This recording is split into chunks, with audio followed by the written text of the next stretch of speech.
తనకి తెలియకుండానే చాలామందికి లైఫ్ని అందించిన వ్యక్తి అండి జమీర్ గారు.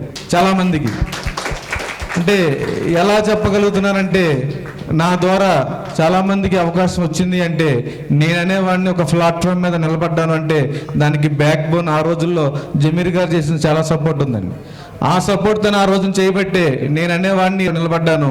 నేననేవాడిని నిలబడబట్టే కొన్ని వందల మందికి అవకాశాన్ని ఇవ్వగలుగుతున్నానండి ఈరోజు. నేను విజయవాడ నుంచి వచ్చానండి ఈ ప్రోగ్రాం కోసం.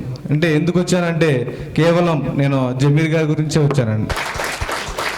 నేను ఏ మీటింగ్లోనైనా సరే ఇక 3.5-4 years నుంచి నేను ఏ మీటింగ్లో మాట్లాడినా సరే ఒక కొంచెమైనా సరే పార్ట్ తన గురించి మాట్లాడతానండి. పెట్టుబడి పెట్టే విషయంలో కరెక్ట్ వేలో తీసుకెళ్తూ వారికి మంచి సలహాలు సూచనలు ఇస్తూ చక్కగా ఒక విలువలతో కూడిన దానిని ముందుకు తీసుకెళ్తూ చాలా మందికి ఆదర్శంగా నిలిచారండి. ఏంటి సార్ మీ యొక్క ముఖ్య ఉద్దేశం ఏంటని అడిగాను. తన యొక్క ముఖ్య ఉద్దేశం నాకు చెప్పినప్పుడు తను చెప్పిన కొన్ని విషయాలు ఏంటంటే, నాకు ఇక్కడ బిజినెస్ కాదు సార్, దీంట్లో కావాల్సింది నేను అనుకున్న ఏదైతే యొక్క గోల్ ఉందో దాన్ని రీచ్ అవ్వడం కోసం చేస్తానన్నారు. ఈ యొక్క ప్రోగ్రామ్ అనేది చేయడానికి తన ఇంటెన్షన్ ఏదైతే ఉందో, తన ఆలోచన విధానం ఏదైతే ఉందో ఆ ఆలోచన విధానం చాలా బలంగా ఉంది. కాబట్టి మీరు ఏదైతే మార్కెట్లోకి ఒక కొత్త విజన్తో ఎవరు చేయరండి, ఏదో కమర్షియల్గా కొన్ని కంపెనీలతో టైఅప్ అవటం కానీ లేదా కొన్ని కంపెనీలతో యాడ్స్ ఇవ్వటం కానీ ఏదన్నా ఒక బిజినెస్ వేలో చూస్తారు తప్ప ఇలాంటి సోషల్ యాక్టివిటీస్లో కానీ లేదా నలుగురికి ఒక కరెక్ట్ వేలో వాళ్ళని తీసుకెళ్దామనే ఉద్దేశం కానీ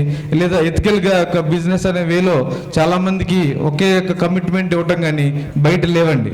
సో ఈ యొక్క 4 years నుంచి నాకు ఇంచుమించుగా ఒక 100-120 మందికి నేను ఇవాళ ఈ రోజున సపోర్ట్ చేయగలుగుతున్నానంటే చాలామందికి లైఫ్ని అందించిన వ్యక్తి అండి జమీర్ గారు. నా ద్వారానే కాకుండా నా టీం అందరి తరపున వారికి కృతజ్ఞతలు తెలియజేసుకుంటూ వచ్చిన అతిథులందరికీ కూడా ధన్యవాదాలు తెలియజేసుకుంటూ సెలవు తీసుకుంటున్నాను sir. Thank you very much.